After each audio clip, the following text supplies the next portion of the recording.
welcome back to the first ever Niraj Chopra Classic in Bangalore. The build-up is done.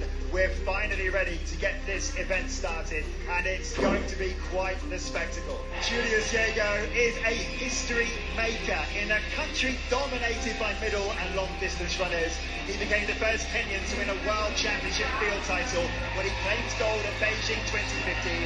Also an Olympic silver medalist from Rio. Sri Lanka's Rumesh Taranga has been pretty much in personal best shape this season, but from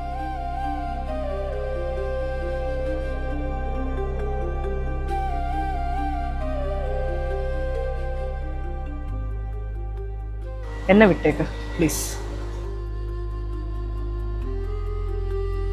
Asif, ഇത്തവണത്തെ nationals പങ്കെടുക്കാൻ പറ്റില്ല. You are not medically fit now.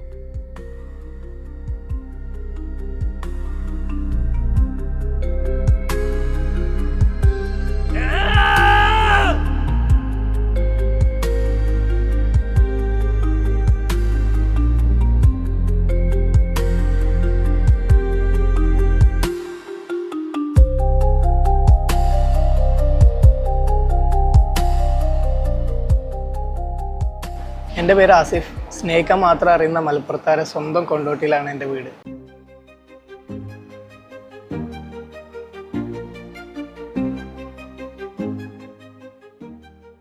ഞാനൊരു javelin throw national level athlete ആയിരുന്നു. കുറച്ച് വർഷം മുമ്പ് നടന്നൊരു javelin throw കോമ്പറ്റീഷനിൽ എൻ്റെ കയ്യിൽ നല്ലൊരു ഇഞ്ചുറി പറ്റി.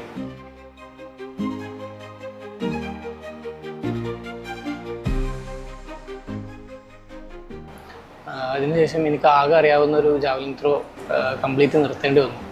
വീണ്ടും ഞാൻ ട്രൈ ചെയ്തു, പക്ഷേ കോച്ചും ഡോക്ടേഴ്സും എല്ലാവരും പറഞ്ഞത് ഇനി ജാവലിംഗ് ത്രോ ചെയ്ത് കൂടുതൽ ഇഞ്ചറിയിലായിട്ട് എത്തിക്കേണ്ടതാണ്. അതുകൊണ്ട് തന്നെ ആ ഒരു സമയം ഞാൻ ആകെ ഇനി എന്ത് ചെയ്യണമെന്ന് അറിയാണ്ട് ആകെ സ്റ്റക്കായിപ്പോയി ലൈഫിൽ. ആസിഫിനെ ആദ്യമായിട്ട് കാണുന്നത് ഒരു അത്ലറ്റിക്സ് പിൻ എന്നാണ്. അപ്പോൾ എനിക്കൊരു ഇഞ്ചറി പറ്റിയിരിക്കുമ്പോൾ ആസിഫാണ് ആദ്യം ഓടി വന്നത്. ആ ടൈമിൽ ഞാൻ ആസിഫിലൊരു സ്പോർട്സ്മാനെ മാത്രമല്ല ഒരു സ്പോർട്സ്മാൻഷിപ്പ് കൂടിയാണ് കണ്ടത്. അങ്ങനെ ലൈഫിൽ ഇനി എന്ത് ചെയ്യണമെന്ന് അറിയാണ്ട് ആകെ തകർന്നിരുന്നപ്പോഴാണ് മഹഫിൽ എന്നെ വിളിക്കുന്നത്. അവൻ കൊച്ചിക്ക് വരാൻ പറഞ്ഞു. ഞാനും വിചാരിച്ച് മൈൻഡൊക്കെ ഒന്ന് ഫ്രീ ആക്കാമെന്ന് വിചാരിച്ച് കൊച്ചിയിലെത്തി. അങ്ങനെ കൊച്ചിയിലെത്തിയപ്പോഴാണ് മഹഫിൽ എന്നോട് പറയണത് സെക്ടർ 7 എന്ന് പറഞ്ഞൊരു ജിമ്മ് സ്റ്റാർട്ട് ചെയ്യാൻ പോകുന്നതും ഞാൻ അവിടെ ട്രെയിനറായിട്ട് ജോയിൻ ചെയ്യണമെന്ന്.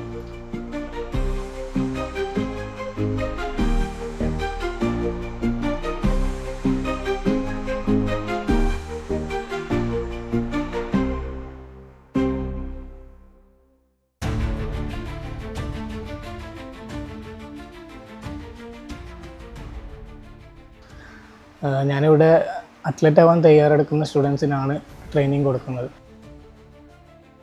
ആസിഫ് പണ്ട് പറഞ്ഞൊരു കാര്യമുണ്ട്, കുറേ കാലം കഴിഞ്ഞ് ഒരു അത്ലറ്റിക്സ് അക്കാഡമി ഒക്കെ തുടങ്ങണം എന്നുള്ളത്. എന്നിട്ട് കുറേ നല്ല അത്ലറ്റ്സുകളെ മുമ്പോട്ട് കൊണ്ടുവരുന്നുള്ളത്.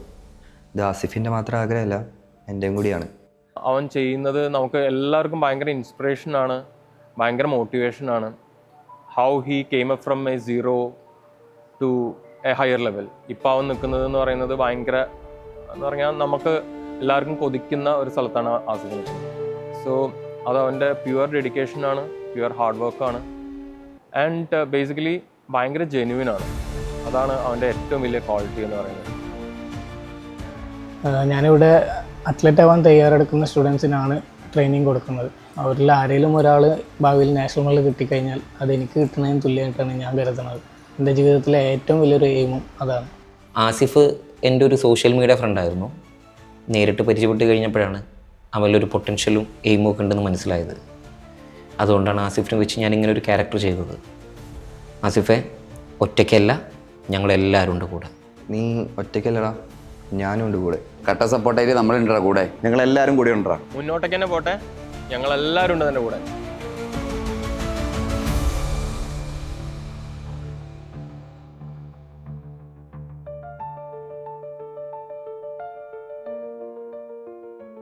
നമ്മുടെ കരുത്തരായ ആൺകുട്ടികൾ മത്സരിച്ചിരുന്നത് ജാവലിംഗ് ത്രോയിൽ പങ്കെടുത്ത് ഗോൾഡ് അടിച്ചു. എന്തായിരുന്നു പ്രതീക്ഷ? വരുമ്പോൾ തന്നെ ആ ഒരു പ്രതീക്ഷ ഉണ്ടായിരുന്നു. ജാവലിൻ ത്രോയിൽ ഗോൾ അടിച്ചു എന്ന് പറയുമ്പോൾ ഭാവിയിൽ ഒരു നീരജ് ചോപ്രയൊക്കെ ആകാം. എങ്ങനെയാണ് ആ ലെവലിലേക്ക്? നല്ല പ്രതീക്ഷിച്ചിരുന്നത്. സാറ് നല്ല വർക്കൗട്ട് തന്ന് നല്ല വർക്കൗട്ട് ചെയ്ത് സെറ്റാക്കിയിട്ട് ഗോൾഡ് അടിക്കണം എന്ന് പറഞ്ഞ് അങ്ങനെ എൻ്റെ മാക്സിമം ഞാൻ ഇത് എൻ്റെ ബെസ്റ്റ് ചെയ്ത്